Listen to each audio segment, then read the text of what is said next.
Stop Trump, de dezeens de milliards de personnes défilant à Londres.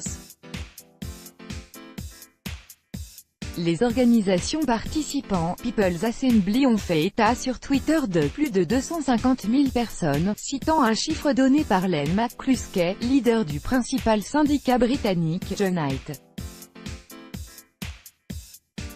Interrogé à ce sujet par l'AFP, la police n'a pas souhaité communiquer sur le nombre de participants au défilé, qui a eu lieu alors que Donald Trump se trouvait hors de Londres pour des rencontres avec Theresa May à Chequers, la résidence de campagne des premiers ministres britanniques, et avec la reine Elisabeth II à Windsor. Ceci est le carnaval de la résistance, même ma mère, qui aime pourtant tout le monde, ne peut pas t'encadrer, pouvait-on lire sur les nombreuses pancartes et banderoles brandies par les participants. Non à Trump, non au KKK, Ku Klux Klan, NDLR, non à l'Amérique fasciste, chantait-il en descendant sous un soleil resplendissant l'artère commerçante d'Oxford Street pour se rendre à Trafalgar Square, en plein cœur de Londres, qui a fini noir de monde.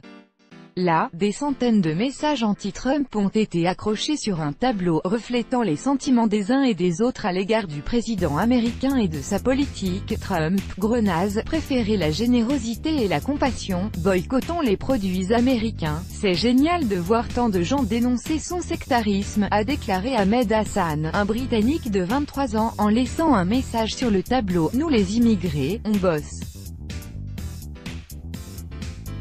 Manifestant à Trafalgar Square à Londres le 13 juillet 2018 contre la visite au Royaume-Uni du président américain Donald Trump. Copyright AFP, Tolga KMEN. Dans la foule se trouvait l'ancien leader de l'opposition travailliste Ed Miliband et Peter Tatchell, l'un des principaux militants britanniques des droits des homosexuels, tous deux derrière une banderole, ensemble contre Trump. Nous sommes solidaires des citoyens américains, qui s'opposent à la présidence Trump. Nous soutenons leur lutte pour l'égalité, la diversité et les droits de l'homme, a déclaré Peter Tatchell.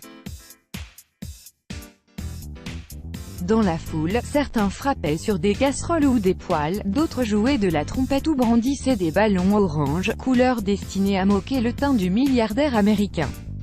À Londres le 13 juillet 2018 devant le Parlement, des manifestants se préparent à défiler contre la visite au Royaume-Uni du président américain Donald Trump. Copyright AFP, Nicolas Allen. La manifestation londonienne, divisée en deux marches, l'une de femmes, l'autre regroupant une coalition d'organisations, constitue le point d'orgue du mouvement de protestation contre la visite de Donald Trump au Royaume-Uni.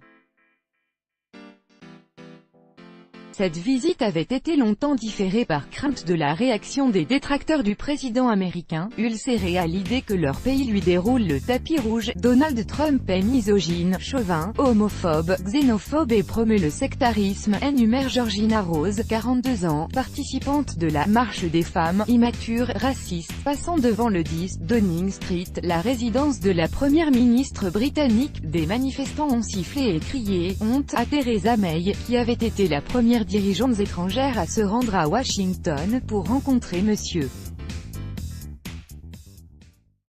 Trump après son investiture. Début 2017, une vingtaine d'artistes drag queens ont pris part au défilé, dont Joey Bourgeoisie, Frenette, 27 ans, originaire de Washington et installé au Royaume-Uni depuis 8 ans. Je pense qu'il incarne une représentation particulièrement négative de ce que l'Amérique doit donner au monde, a-t-il déclaré. Plus insolite, dans la matinée, un ballon géant représentant un Trump en couche-culotte a flotté près du Parlement, une initiative qui a reçu le feu vert du maire de Londres, le travailliste Sadiq Khan, objet de nombreuses attaques verbales du président américain. En tant qu'Américain, je trouve ça génial.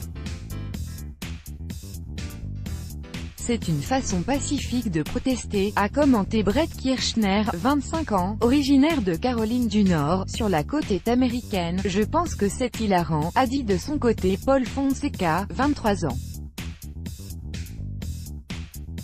C'est une exacte représentation de sa politique qui est tellement immature. Tout droit de reproduction et de représentation réservé. Copyright 2018, Agence France Presse.